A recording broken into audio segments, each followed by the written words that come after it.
Hey guys, Elon trying to save Bitcoin. Yeah, he is. I hate that people are talking about him again because now I can make the same old mistake again and people are gonna bully me for my pronunciation of Elon. I'll try my best. How are you guys doing? Everyone good? Ellen? Shit. I will never hear the end of it. Bitcoin dumped to 51K. What do you guys think? We'll talk about it. Both the technicals and the news. I mean, the news are pretty much easy to talk about. That's going to be brief. But the technicals are pretty straightforward. So we'll talk about that. And then, yeah, we'll see where the wind takes us. Okay. I think we're good to go. So I'll just briefly introduce the sponsor of the show, which is Blockfolio. Really appreciate their support. You can trade there on your mobile. I mean, I think most people already know Blockfolio. It's a portfolio tracking app, or used to be. Now you can trade on there too. It's pretty damn neat. I've used it myself. I like it a lot. So if you're looking for a good way to kind of buy crypto, that has been a good experience for me. So I'm using it myself. I like it. And yeah, appreciate them supporting the show. Where the wind takes us, all right, Casablanca. Yeah. So yeah, I think we can just slowly start with the Tesla news. I mean, you can kind of see where they came out on the chart, where it was announced that you can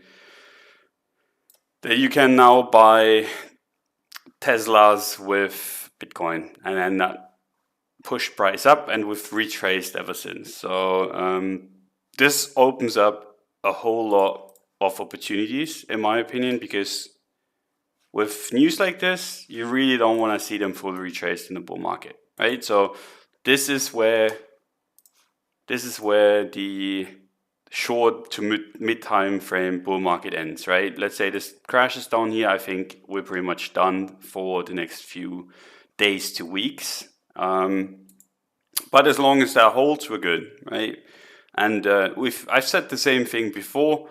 That was back when Tesla bought in here, and that held true, right? Or was it here? No, it was here. And that held true, right? So they bought, price went up, never revisited. Same thing has to be true in here. So we'll know pretty damn soon where the market is gonna go, in my opinion.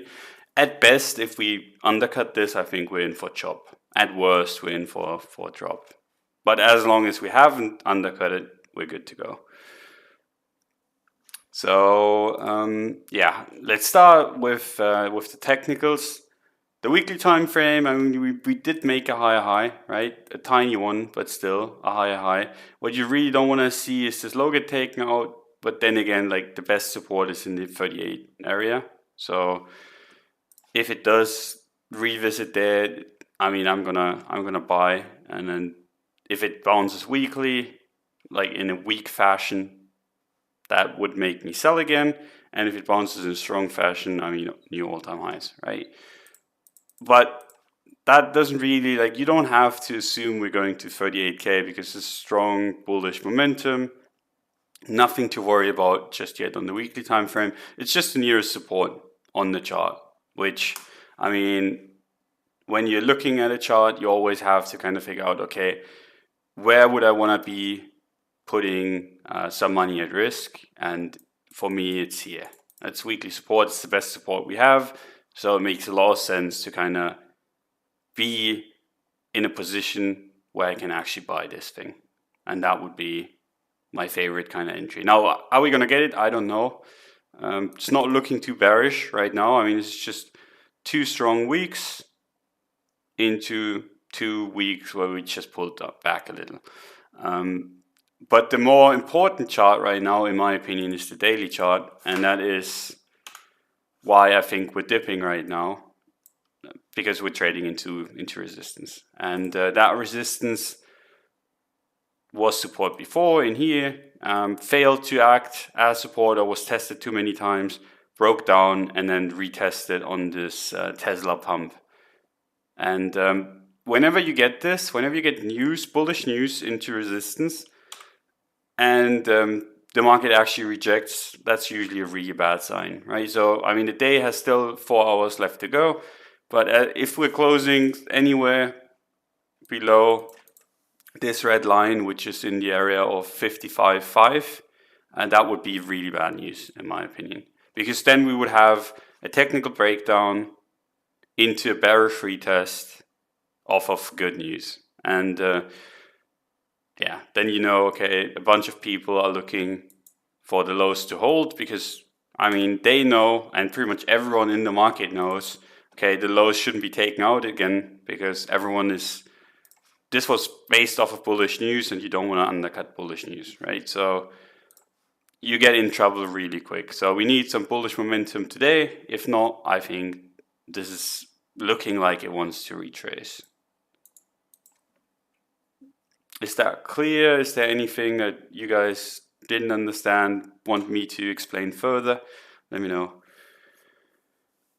That Bitcoin daily looks like a bearish retest. Yeah, it does. It does. Now, this can get invalidated real fast. And I think if we go back to like 58, there's a good chance that we just straight up go to 70 afterwards.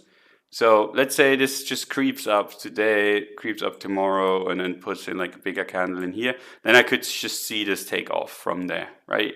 But as long as it doesn't have that, as long as it's still trading at resistance, I wouldn't want to be long exposed. Now, if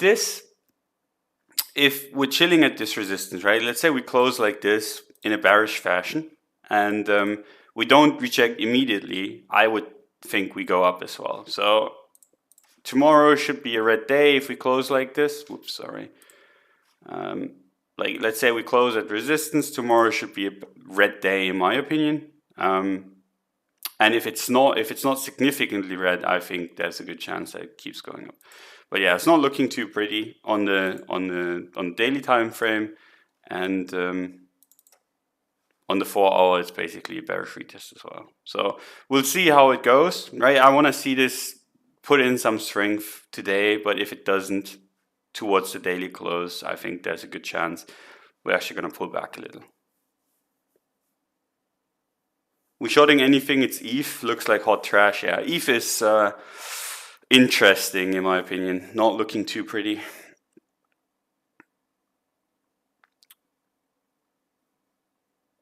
What's the best exchange for spot and margin trading in the US? Having trouble. I mean, spot trading, I mean, Blockfolio is not bad. FTX isn't bad either for both. They have margin trading, depends on where you're from, right? Because for me, for example, FTX makes sense because they actually offer spot trading there with leverage basically, which I've been told is kind of okay for me to trade, and others are not so kind, but yeah, there's a bunch of good ones. But I mean, I'm not going to suggest anything other than the sponsor, even though, I mean, I could, but I think they do some good stuff. Don, with the newsletter, can we incorporate Bitcoin altcoin charts and not USD? I mean, you gotta talk with Cred on that one. I'm the big Bitcoin pair fan.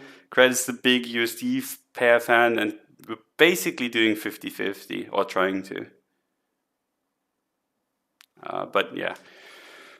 So yeah, Bitcoin looking a little bit rough. I mean, you could low time frame wise, right? If you're looking at the low time frames, you could make an argument that this has to hold, and I mean it could, right? Let's say this holds and we're pulling up on the day like this, go back above daily resistance, which is in the red here. Then I think it'd be completely fine. It's just we need a push because this looks terrible on the daily, and that's off of good news, right? So trouble in paradise. Now, where does it go if it does get rejected? I think this is the nearest support. This one's been tested. I don't like it. It's too close. If we wipe the bullish news kind of stop losses of everyone, I think the next area to target would be 48-ish. And that has to hold. If that doesn't hold, we're in for midterm pullback, I think. So yeah. But like I said, my view changes very, very quickly if we do actually start trading back above resistance. So yeah, that's Bitcoin. I don't think I saw any questions about that, so I'll just move on to ETH, because that's even worse, much worse. We can start with ETH BTC, right? So ETH BTC, I talked about this a bunch on a bunch of streams, and people kept asking me about ETH BTC. I was like, this has to hold, right? This support has to hold. It's the last one. We shouldn't even have come close. And it's not holding, right? So we're kind of starting to trade below it now. For me, it doesn't make much sense to be bullish ETH as long as we're trading below there. It's pretty close to price. So, I mean, there's no real reason to buy the dip, in my opinion. It's just 6% away, right? So if you're buying this and it is the bottom, you're just missing out on 6, 7, 8%. If you get in early, right, and you take on most of the risk, because as long as we're trading below here, the next target realistically, and I mean, this is me basically trying to make it so that we have a support closer than here 0.023, because that's the realistic support. But yeah, if you want to make one up, this one is close enough down here. But before there, no chance in my mind. And it would have to actually close back above, all the way back above here, for me to kind of get bullish on this thing. Because really, what's been happening with ETH is it's a bullish breakout that failed to materialize, right? So we've had the breakout and then immediately rejected. It broke down, broke the nearest support after retest of the resistance. Not looking good, right? This is a pretty bad look in my opinion. Now, it can easily change. It just has to show some strength, and that strength, like I said, would have to be a close back above 0.038. And I know that's a little bit away, but then again, if you get a close back above there, what's the next resistance? It's up here, and that's an easy 2x. So I'd much rather kind of miss out on this move here and then get this one, because the risk of this move is astronomical in comparison to this one. Now the picture changes if you're doing the same thing from down here. If you're getting a long entry from up down here, then you can easily play it to the next resistance. That'd still be worth a trade, right? Because that's another 50%. And then if it can clear higher, that'd be the big move. So for me, makes much more sense to kind of be cautious on this and try to get it lower or higher, and instead of just getting it in here. So yeah, that's ETH BTC. So that looks a little bit rough. We're gonna have to wait and see how the weekly closes, but I mean, in general, I don't like this too much. If it can reclaim this green box here, maybe retest the resistance again, but still not looking too pretty. ETH USD, same kind of story.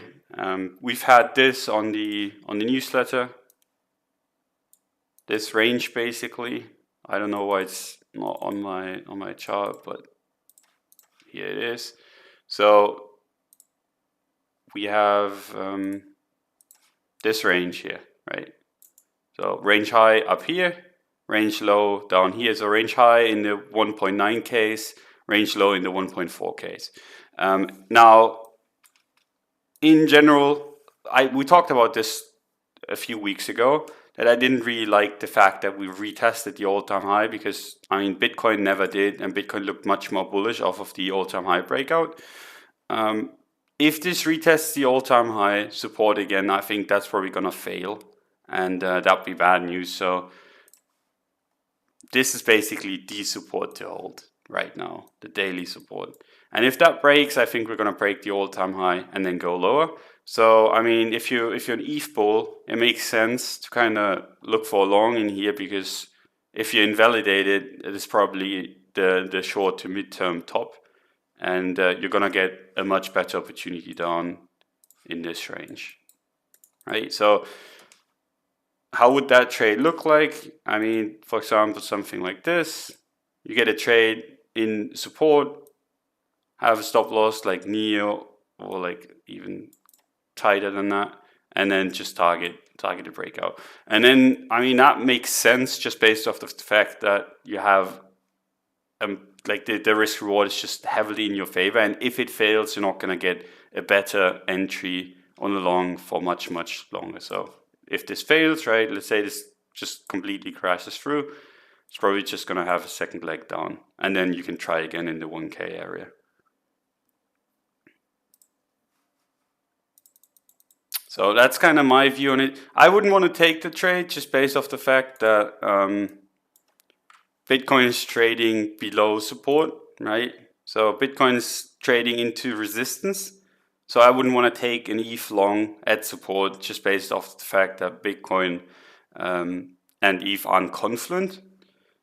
But I think it's a fine setup to take, and if you're a bull, it's okay. I think it's just, I hate when I have a divergence between Bitcoin and ETH, and that's the fact right now.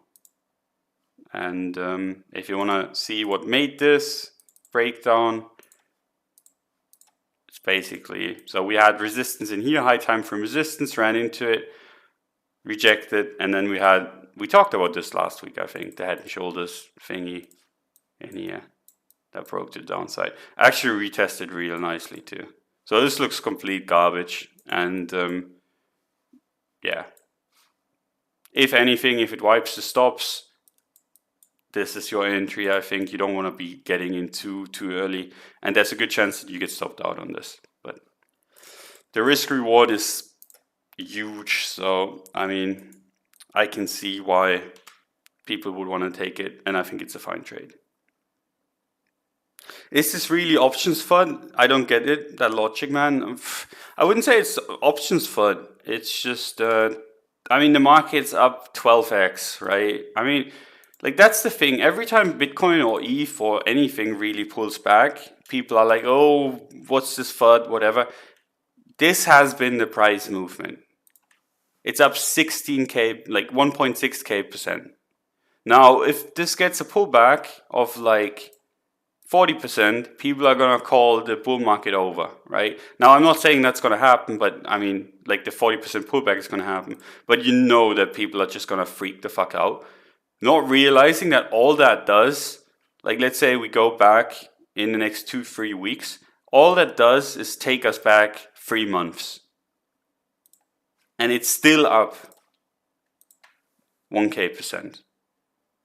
So it's like, it's pretty rich when people are like, yeah, it cannot go down anymore, blah, blah, blah.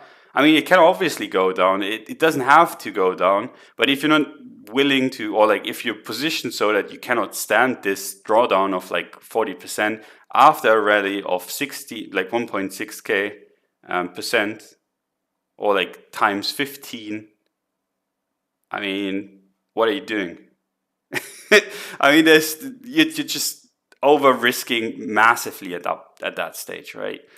And this is just, okay, what happens if? And if you cannot handle this kind of stuff, you're not cut out to trade it. You should just be holding it then, because I mean, there's a big difference between sitting through this in a spot bag and sitting through this in a leverage long. And if you leverage long and you don't have an invalidation, and you're like, okay, it's never gonna go back to like support, and that pullback back to support will liquidate you, I mean, you're out of your mind, in my opinion. But yeah, we'll see how the daily closes. It's going to be really interesting. If it closes bullishly, I mean, all the bearish talk off the table and moon it. So far, it's not looking like it, but I mean, that can change quickly. What shortcut in TradingView are you using to draw those lines? I mean, it's just here. I mean, I have like a hotbar in here, but I rarely use it. Like this is from like years ago, I think. I just still use the bar here on the left.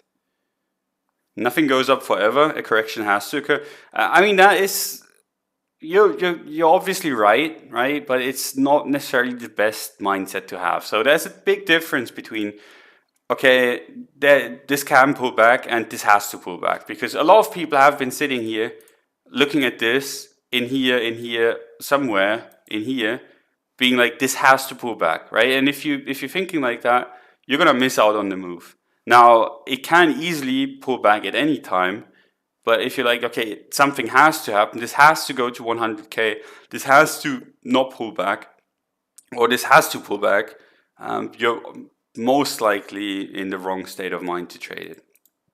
So you gotta be nimble enough to just kind of react to what price does. And all I'm saying is like, if you get a 40% pullback, you get a gift, right? And you get a discount one, and then you get a good chance to enter into a trade.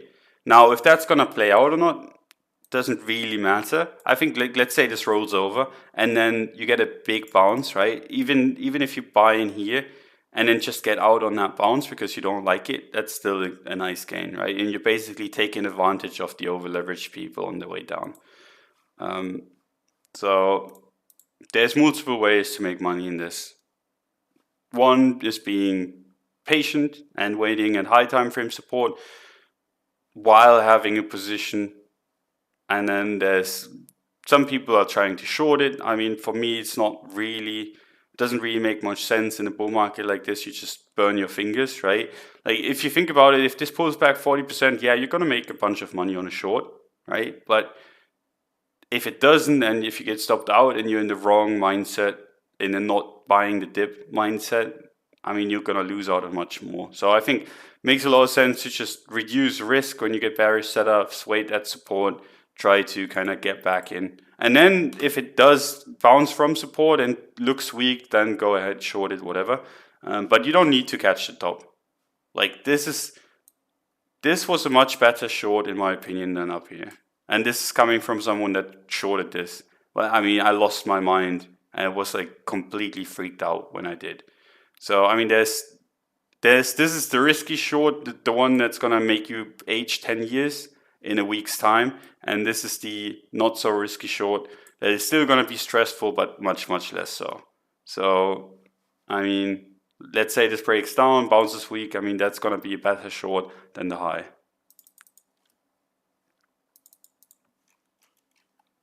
Click on stream and find out I'm losing half my money in the near future. Thanks, Don. No, I'm just saying, if you're not ready for it, I mean, you're going to eat a bag of shit if it does happen. So, I mean, I know you are ready for it, but I know a bunch of people aren't. And I'm not even saying I'm expecting this, right? I'm just saying there's a possibility that it does happen. And the only kind of way that I think where it makes sense for it to happen is if you take out this low. Because then you collapse and then you get a big second leg down, I think.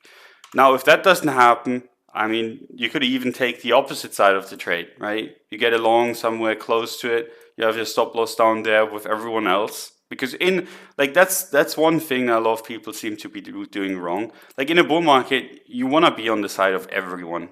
Because a lot of people still have this sideways market mentalities where it's been, okay, everyone is long, I'm going to have to short, and everyone is short, so I'm going to have to long. But that's only true for sideways moving markets, right? You don't want to be counter trading everyone when we're actually in a bull market, because then you have a bunch of apes aping in, and you're just going to get fucked. You're going to get run over, you're going to lose money.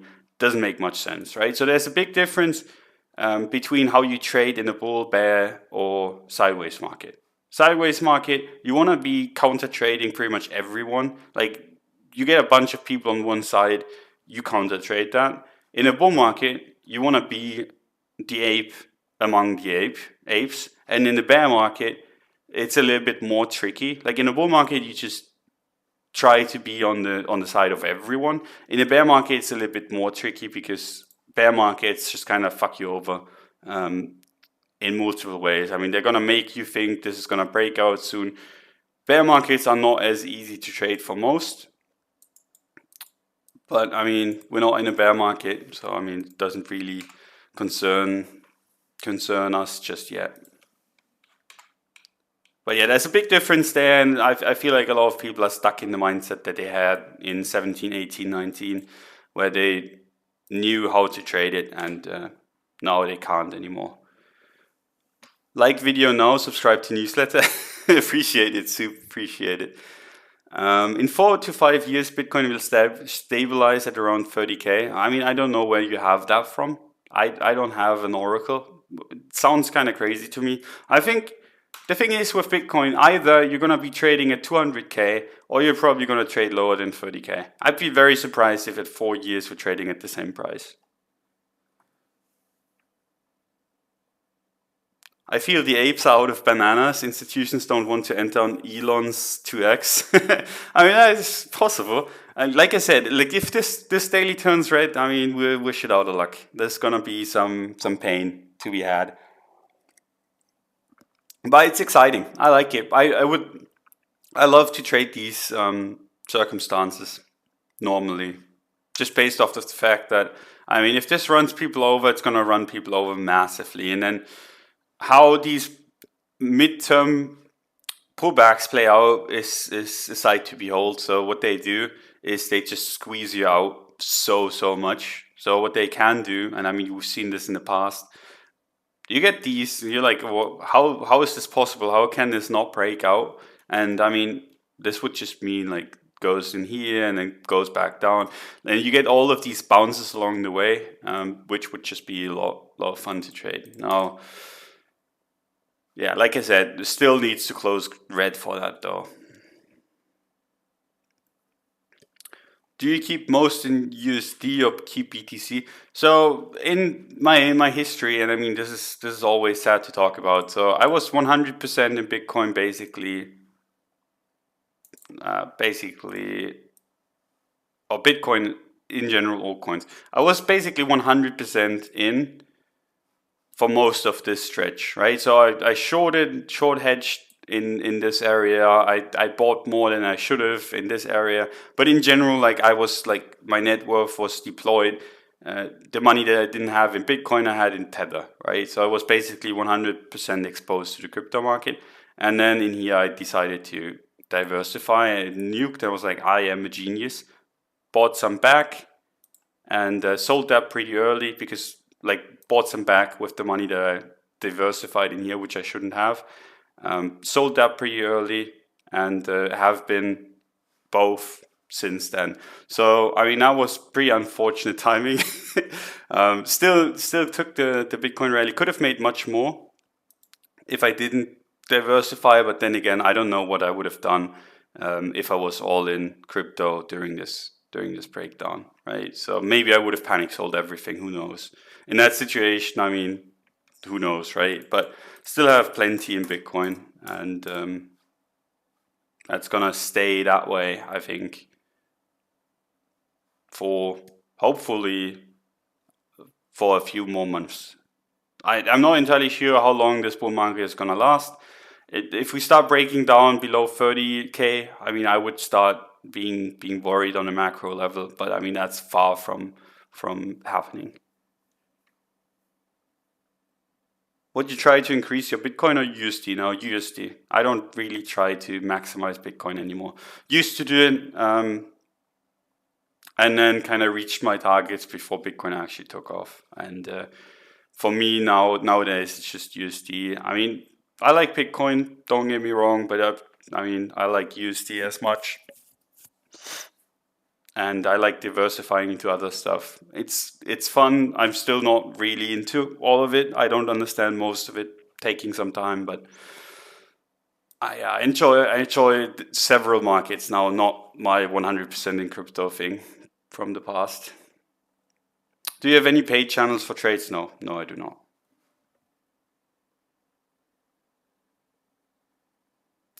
Don, do you support the popular opinion of another prolonged alt-season wave in late 2021? How does the recent performance of ETH and Bitcoin factor into your consideration? Good question. Good question. So, in my opinion, like besides like stuff that is solid on the fundamental side of things, you don't want to be exposed to the altcoins too much when ETH is bearish, right?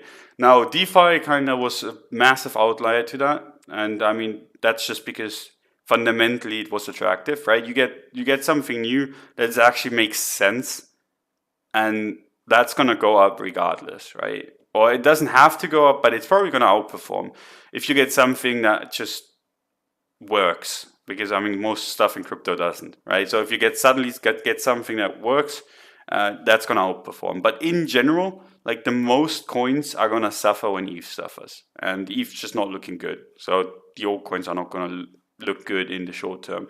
Now there's gonna be some outliers. There's gonna be DeFi that's not necessarily moving in the same direction, but still, it's gonna suffer. Like Bitcoin Cash, Litecoin, all of these old coins gonna suffer when ETH suffers, and then Link and all that kind of stuff. Same story there.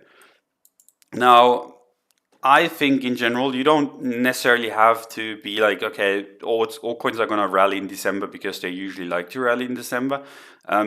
In my opinion, you can just bet on your coins if ETH actually manages to outperform again, and be that at resistance, like or beyond resistance up here, or be it at support down here. Right? So there's two ways: either strength or some more weakness into a shakeout into strength from there. And that is much better way to look at it. But then again, like seasonality, December's good for the altcoins. I mean, that's still true. So I could see altcoins do well there again, just based off of the meme. So I think that's the most important chart to watch, ETH BTC. Now, the USD pairs are gonna be important as well, but ETH BTC shows you what others couldn't, which is altcoin strength in general. So there you go. That's the long answer to your question. What are great markets that are quite disconnected from crypto that one could diversify into? I mean, crypto is kind of like, for example, the recent dump, right? This dump here.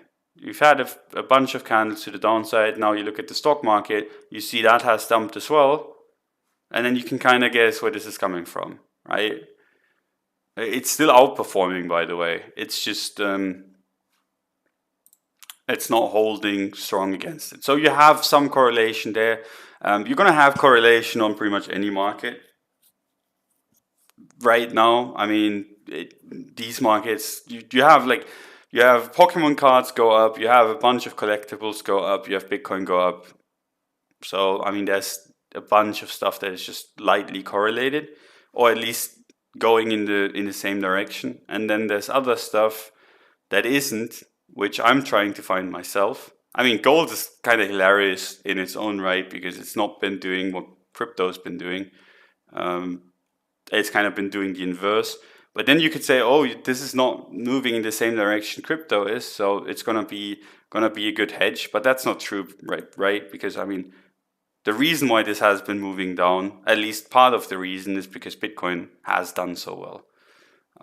So it's not necessarily gold, but yeah, there's some other people to listen for traditional market advice. I mean, what I'm doing is property stuff basically. But I mean, I'm not an expert. I'm pretty shit at it, I think. So don't take my word on that front. I'm just good at the crypto stuff. Everything else just goes so far still beyond what I'm comfortable with giving advice on. So either up or down. I think in general this looks like down. TA wise this looks like down. I'm expecting down, right? Now that's gonna be confirmed if we break this low, I think, because then we're gonna cascade to the downside. And it's gonna be invalidated if we trade back above the resistance here. Now you don't, like me saying, okay, I'm expecting down doesn't mean I'm shorting or anyone has to short. It just means I'd be much more comfortable with buying support than buying in here, right? So don't get me wrong, this is a bearish looking chart. And if you're just trading the chart, that looks bearish. And then if you're taking this as like a proxy of, okay, the news came in and Bitcoin's not holding strong, that's not looking too good either. Now, you could make the argument that all of this is based off of the traditional markets. And I mean, sure, yeah, I can see that argument. But then again, if this breaks down, everything else breaks down as well. So it's a moot point, basically. One dislike is definitely credit. No, I don't think he's petty enough. He's actually the biggest fan. He's too shy to say it. But yeah, that's Bitcoin and ETH. Should we jump on something else? Should we talk more about it? I mean, there's a bunch of stuff that we could talk about on that front, but I think we've done enough. And we don't need to talk about Litecoin. We don't need to talk about Bitcoin Cash because I mean that looks like trash. Litecoin, sad story. Looks pretty damn shitty. We said it has to reclaim this. Now I'm talking about it, even though I said we don't need to. But yeah, this kind of stuff is just so clean. We talked about this having to be reclaimed for us to get bullish. Now it's here, right? So this gets reclaimed. We can go to the resistance, and then we might be able to move a little bit further up. But this just looks kind of shitty. DeFi pub. Oh, we can talk about Uni. We can talk about Uni because that's also really, really interesting. So Uni USDT. We can look at the Bitcoin pair afterwards, right? But you've had the Uni V3 announcement come out pretty much. I think it was yesterday. Days are kind of blending in together. But yeah, I think it was yesterday. So that candle here was the announcement. And that got faded really hard. That's kind of what I'm worried about for Bitcoin, right? You get a bullish news kind of thing and then people use it as exit liquidity. Now, I think the fact that the announcement was used to kind of offload makes this very likely to be at least short-term topped out. Confirmation of that belief would be a break below the support and the close below it, right? So let's say the daily closes below here, closes like this. I think then my view of, okay, that could very realistically be a short-term top. I think that is justified if we close below support. Now, as long as we're at support, it's a little bit different. I mean, we've tested this support a bunch of times. I wouldn't want to be trusting it, but it's still support, right? So shorting straight into support, pretty dangerous, but this looks kind of shitty. And I think that's a good proxy for DeFi in general. So you got a rug pull on bullish news for the biggest one, for Uni, or like, yeah, I think it's the biggest one anyway. That doesn't, like, that's a bad look for the entire DeFi space. Now that could easily reverse, and where would I say, okay, it has reversed that kind of development? I think anything above this red line, which I'm gonna make green, would be the reversal of that. So this is basically the range where you don't want to be doing anything. It closes below here, that's bearish. It closes above here, it's bullish, right? In general, my gut is telling me this is probably gonna go down just based off of the reaction that we've had into the bullish news. But I mean, after like a bull run like this, it's pretty dangerous to just go at it early. Much better to just get the confirmation. Uni V3 sell-off was insane. Yeah. It's kind of funny because we wrote the newsletter. Cred and I wrote the newsletter, and we're like, in the morning, we were like, okay, let's write about Uni, and because I mean, Uni V3 is gonna come out soon, and then the announcement was made. Okay, Uni V3 is coming, like literally a few hours after, which resulted in this candle, right? This candle is green candle upwards. And then we were like, okay, let's write about how this is like, how this reaction is gonna shape where the market is gonna go. And we were writing the newsletter basically in that hour, like finishing it, putting it out, and then literally the next hour it just took a shit. And the market's been down ever since. So the newsletter kind of nailed that one. ETH is falling, yeah. I mean, ETH just looks like garbage, like legitimately garbage. And this is where where either the bulls get overrun and you're gonna see like a massive liquidation candle, or the bulls actually manage to turn it around. But it's gonna be wild regardless. Yes, it is. It was in the newsletter. Yep. Can you look at VeChain? I can look at VeChain, yeah. Sushi getting ready to shatter the dreams of Generation Pimple Face. I haven't looked at Sushi because I've been focused on uni, but we can look at it in a sec. I promised I'd look at VeChain. Where is it? There it is. So we talked about this earlier. I was like, if it can reclaim this, it's gonna moon, and then it reclaimed, and I wasn't watching. I was actually looking for an altcoin trade too. I was just I don't know. Like I don't know how I missed this one, but yeah, it retested pretty nicely and then just took off. That's looking not too bad in my opinion. Like chart wise, that's not looking too bad. Went up like 70%. I mean, if it retraces, this is an interesting area. It's been pretty choppy, but the thing is, you can kind of see where this is going, right? Now, this can obviously change, but I mean, the trend has finally changed. It's a low, or it's even two lows in here, and then you have a higher high, a higher low. It's not looking too bad in my opinion. So this is support. I'm gonna hope that I'm watching it if it retests this that time, because I mean this time kind of pisses me off. But yeah. And sushi, someone said sushi. Oh shit. This is one that we talked about on Weekly Open with Brian and Josh, and I was like, yeah, this is like looks like a range. And Brian was like, oh fuck, I hope this doesn't play out. I still remember that one. Yeah, it's taking a beating. Doesn't look too good. Looks like it wants to go to range low again.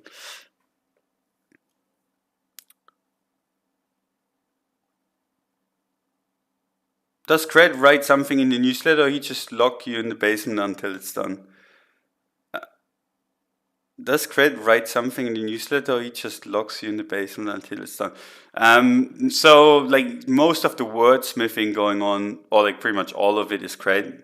We discuss the coins. I kind of do a shitty write up of my opinion of stuff and what I think is important, and then he adds his stuff in writing and makes something amazing out of it. So I mean, most of the credit for the newsletter has to go to Cred. I mean, it's all his writing. So if you're having fun because it reads so easy, that's Cred. And I mean, it's 50-50 on the analyst side of things. So I mean, most of the credit has to go to him. If you wanted to rebalance your portfolio for long term, what percentage would you give to Bitcoin, ETH, and the rest? So long term, right? I would say 90% Bitcoin, 5 to 7% maybe ETH, and then like the rest into shitcoins that I like. Like that would be for the long term. And I think 5% on ETH is pretty high already, but that would roughly be it. So yeah. There's a bunch of stuff happening. I mean, it's always, I start the stream and we start doing something. This is going to be interesting to watch because do you guys remember where I was like, okay, this has to hold? No, we're trading below it. Sometimes when you get this close to the close, you get a washout below support, right? So this is something that very often happens. You have a support here, you're like, oh, I want to bid that support. You bid it, and then it just crashes through, wicks you out, and then goes up. So, I mean, oftentimes it just makes sense to kind of wait for the close to actually go through. So you can kind of see here, 16 minutes till the 4-hour close. If it's above support, I mean, there's a good chance you get like at least a slight bounce. If it's below support, I mean, might just, like what it oftentimes does is just closes down here, wicks back up into resistance, and then sells off, right? So something to watch. I mean, it's 15 minutes, gonna be basically when I stop. But yeah, it's breaking support right now. Could you have a look at Aave? I can, yeah. Just because I actually look at that, it's beautiful. Yeah, so RV looks pretty damn shitty, not gonna lie, on the Bitcoin chart at least. So we've had like this move up, right? Had a consolidation on the way, broke out from that, broke down below it, and whenever you see this, this is something that you have to watch if you're a holder of a coin. You see this rounding out into resistance. I mean, get out, wait for it to reclaim the resistance, get back in. You lose like what, 10%? And you're more than happy to do that because, I mean, then you avoid getting stuck in this. Now, if you did that, right? Let's say you did it, you got out and you're happy. What do you do? If you're bullish on it, right, you just buy the next support down, which would be down here. And then you can do the same thing that you would be doing up here. You buy this support, it doesn't bounce, goes back down, you just sell it again. And then you lose what, like 10%? But you could have made, if it does bounce, an easy like 60%, right? So that's the kind of way you have to look at these things if they're getting this late into the cycle. Now, I mean, who knows if this is late or early, whatever. For me, it's kind of like this cycle has been playing out for 2 years almost. So you gotta be a little bit more careful. Even more so when you have older coins like Link looking the exact same way, and then you see how that played out, right? So you don't want to be stuck in it. So you sell resistance so that you can buy back support. And that's been doing wonders for you if you did it on any of these coins, right? Link, for example, I tweeted about this a bunch of times. Resistance in here, retest. I mean, what's these 20% in here, right? You don't care because, I mean, you avoided this 40% slaughter. And that's the way to trade these when they break, like when they actually start breaking support. And you can see how similar this looks, right? You have you have a breakout into consolidation into the last leg of the rally into breaking that down, and it's the same thing on RV, just on a lower time frame. So for the people that forgot, look at this thing. I don't know why my chart disappeared. Whatever. Yeah, there you go. Do you see the resemblance? I hope you do. Right, so you have your consolidation in here, breaks down, and then this didn't even give you this kind of sitting at support, it just gave you straight this retest in here. So, I mean, is this the future of Link? Who knows, right? But it's not looking too pretty. And I think if you want to be buying, I mean, buy support. I mean, this is good support. And if you're shorting it, I mean, good shit. Be ready to jump out again at some point if it does actually get close back to like this resistance. There you go. So I feel like this is gonna turn into one of these streams where everyone shields their bags, just links me their bag and to tell me or like to tell them what to do. But oftentimes when it's already played out like this, you're already too late, right? At this point, for example, at Link, let's say you're sitting in Link and you're wondering what to do. I mean, what can I tell you? This would be the area to make a higher low if it wants to rescue itself. Now it looks shitty and I think it should probably head lower just based off of the fact how, I mean, bearish retest, lower highs, this just completely looks like garbage on the Bitcoin pair. But I mean, do I want to say sell all your Link in the area where it could make a higher low and then actually start rallying again? I don't know. Like that's a shitty advice, right? My advice was good in here, and that's why you have to get good at charting yourself and not rely on others. Because if you're relying on me, and I'm not looking at your coin, I can't give you any advice. And then you're gonna ask me for advice down here. In it for the tech, remember? True, true. Like, send it to 200. I mean, I wouldn't mind. I wouldn't mind. It is his exact prose, and I read it in his speaking tempo. Yeah, That was a comment based on the newsletter comments I made earlier. Don't shitting on everyone's backs, lol. I mean, I'm not shitting on your backs. The charts are doing it themselves.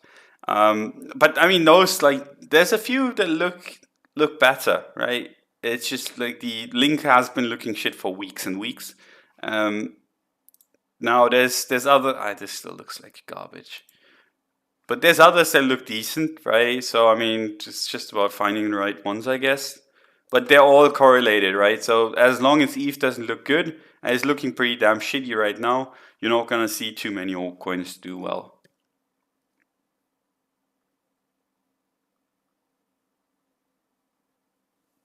Thanks for the stream. Just realized that was too much in the 1 hour time frame when you mentioned the 4 hour candle. Definitely waiting for 4 hour close to close or let me short on Bitcoin side. Yeah. I mean, like I said, like this I mean, this is basically what I said, right? You undercut the support and then sometimes you close back above it. And then that'd be good, right? Let's say the SPX bounces from here, which it could, right? It's in an area where it could bounce. And for some reason that closes in a different time frame. But yeah, let's say this closes back above here, it could easily bounce, right? So it's always wise. Like you always want to know where you are in relation. Like when let's say you're trading the 1 hour time frame, right? You want to know where that is with relation to the 4 hour chart. So you want to know, okay, am I at higher time frame support or am I higher time frame resistance? Because if you look at the 1 hour time frame, you're like, okay, we broke support already. And this is actually pretty neat. Look at that. That's exactly what I told you would happen with the 4 hour if it closed back below resistance. So this shit works on different time frames, obviously. But you close back below and then you wick back into it. And now that happens often on all time frames.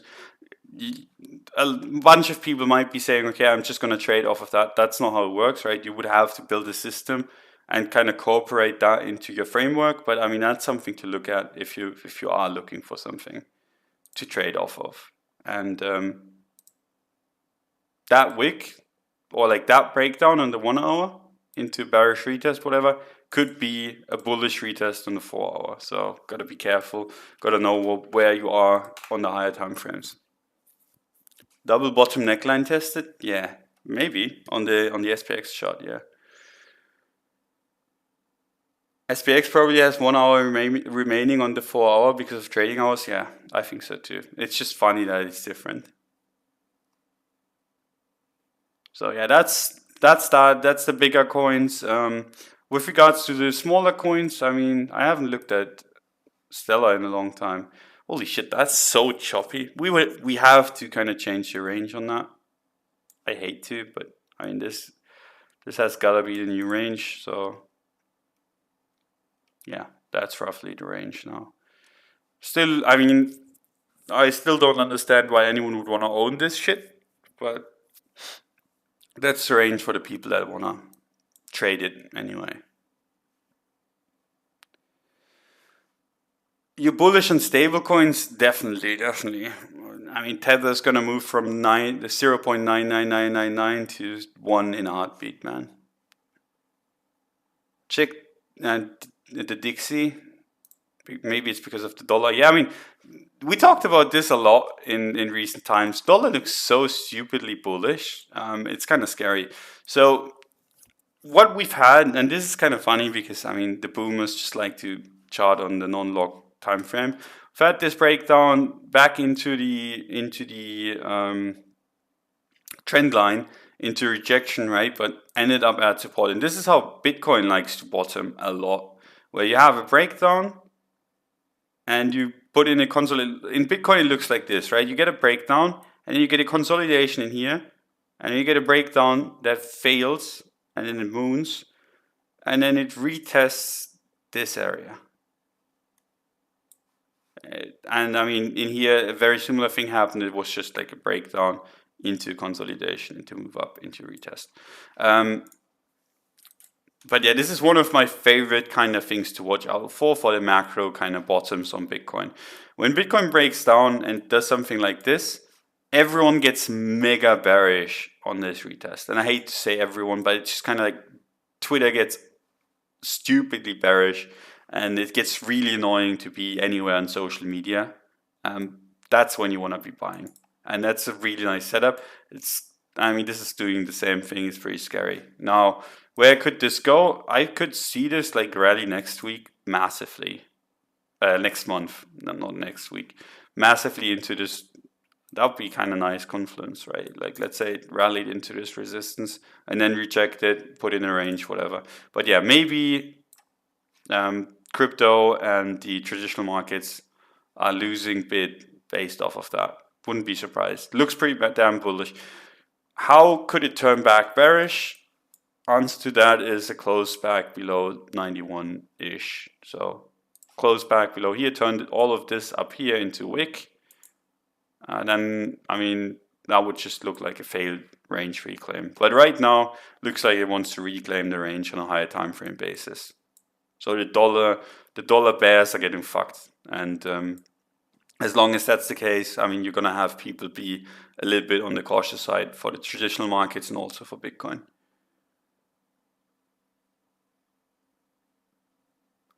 Currently, I mainly follow Nasdaq futures to watch for impact on Bitcoin. Would following USD index be a good addition, or do I have it covered with Nasdaq? I think it's a good addition. Looks it's pretty damn clean on the very high time frames. So this on the weekly to monthly, and then you can look for this on the lower time frames, and then you're good to go. So you can see what I have in here: the SPX, gold, Dixie, and it's more than enough for me, traditional markets wise. Doge below 95 sats equals nuke. Yeah, basically. This is the Doge chart, right? And that looks like a done cycle to me. Now, if this chills a little, like this is the range, right? Damn, the Dogecoin range has me in awe every time. But this looks like a done kind of cycle, right? You have cycle number 1, you have cycle number 2, 3, 4-ish, 5, right? 1, 2, 3, 4. So maybe this wasn't one. But there you go. That's the cycle for Dogecoin, right? And for me, it doesn't really make much sense to expect Dogecoin to just giga moon from there, just based off of the fact that, what's left in it, right? Where does Dogecoin go? It's a meme coin. And memes do well, yeah.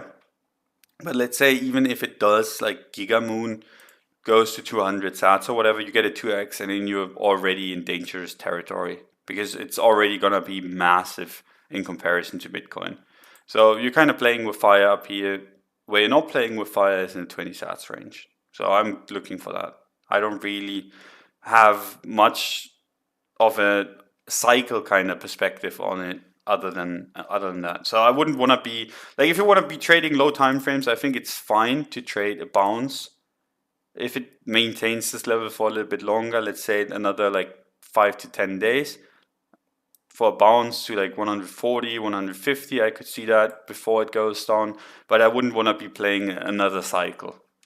That to me sounds way too greedy. So that's kind of my view on the Doge. Don't really see a good reason to assume the Doge super cycle.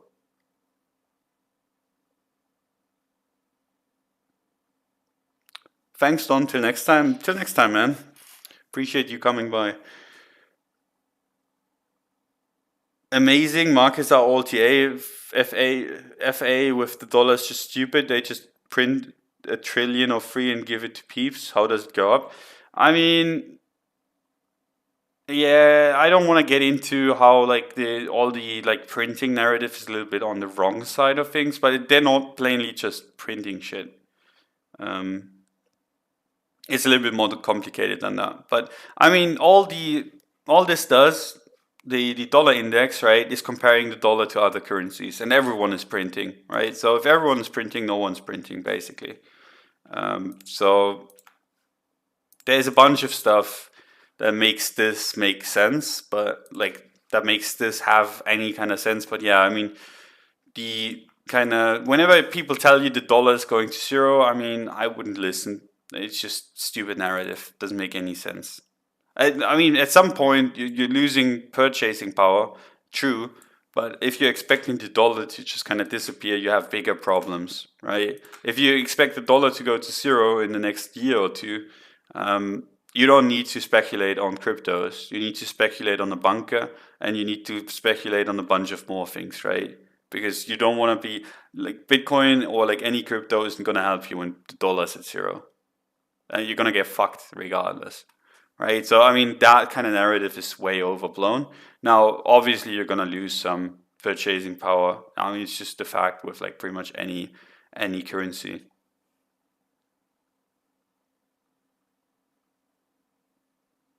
Hey, Don, do you mind looking at VRA BTC at quite a run up? I think we need to hold 26 sats, blah, blah, blah. Okay, let's look at it. I mean, it just seems like a tiny shit coin to me. Is there any? Yeah, so I mean, doing TA on this kind of stuff is not really gonna help you much, right? So I'm guessing the market cap of this is quite low. So you see this, right, and you're trying to do TA, and you're like, okay, why can I not make this work? And the reason why you cannot make this work is because all of these movements, like either there's a big player that's playing it, or you have just fundamentals at work. When you get to a low market cap, the TA just kind of falls apart, in my opinion, anyway. But if you want to make like range kind of arguments, this is the high of the range. This was the low, and then we broke above it. But the TA isn't really going to help you much there, in my opinion. Maybe like some people have like a way to kind of TA it out better. In general, I kind of agree with you. 27, like that low should hold, because otherwise it looks like the typical kind of market cycle chart, right? So I mean, you're on the right track there, but anything beyond this, I think, just won't help you much. So you can make an argument, okay, that's resistance, this rough area, this is support. You don't want to see a close below this. But there's not too much edge in TA on lower caps. VRR is not listed on long on Bittrex. Yeah, it's not long. Like it hasn't been listed long on KuCoin either. So it doesn't really make much of a difference, right? But pretty much what you said earlier.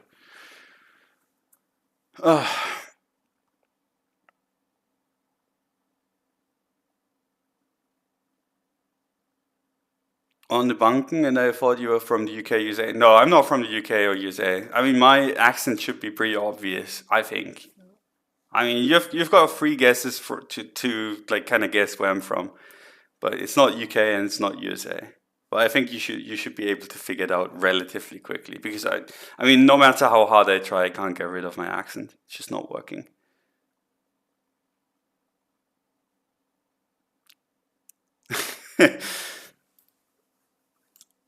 Yeah, most people kind of get it. It's German. My guess is you're from the UK. You flatter me, my friend. You flatter me. My English is not that good. I still struggle for words sometimes, and I still get bullied by cred. So as long as that's happening, I'm not gonna be calling myself super fluent. But Americans don't know geography. But I mean, Americans have watched like movies with like German bad guys, and for some reason, it's either the Germans or the Russians that are the bad guys. So it's easy to kind of pinpoint.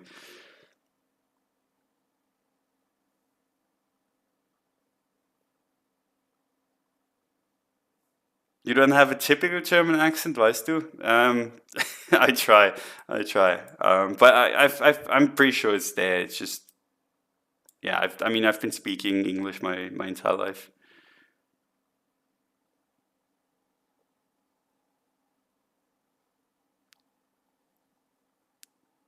Most people already know who watches your stream for longer here. Yeah, but I mean, new people come in. I'm always happy to see new people come in and kind of hang out. It's nice. And make sure, like, if you're new and you don't really understand what I'm talking about, let me know, right? I don't have a problem going over stuff and to explain like the simpler stuff, because I mean, to me it looks simple, or to the people in the stream it looks simple, but I mean, if it's not to you, just let me know and I try to make it more simple.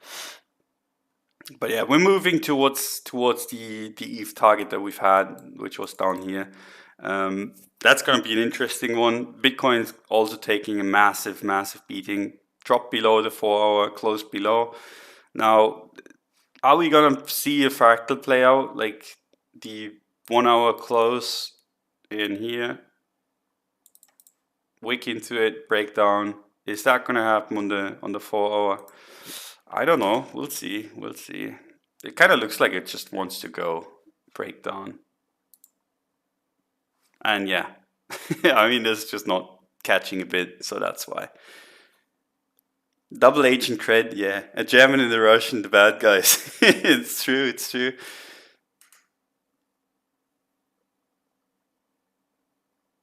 But yeah, that's oh, is it the daily open retest already? Holy shit, that looks so bad. I mean, you can't tell. Like, I'm sorry to say it, but this just looks terrible, and there's nothing to do about it really. This bullish news pump into technical resistance into full on rejection just kind of looks garbage. So fingers crossed that turns around. Doesn't look like it. So maybe we are in for a few red days in the next week. As long as the SPX doesn't bounce like really hard, I would expect so. So fingers crossed that the traditional normies can kind of save the day. Thanks, Elon, for the short setup. Yeah, I mean, if you caught that, well done, mate. Well done. That was deep into resistance too. Okay, before I head out, I want to thank the sponsor of today's show again, which is Blockfolio. Their links are in the description if you want to check them out. They've been a pleasure to work with, and they offer some cool stuff. So if you want to check them out, do check them out. And really appreciate you guys coming by. Always nice to kind of chat markets, kind of take it easy. If you have any suggestions of like stuff you want to talk about that we haven't talked about, let me know in the comments or in DMs on Twitter or whatever. I'll read it and see what I can do. So yeah, thanks for coming by. Wish you all a nice rest of the week, and we'll see each other probably on Wednesday again next week, or on Monday on Weekly Open. That works too. But yeah, thanks for coming by. See you guys. Bye bye.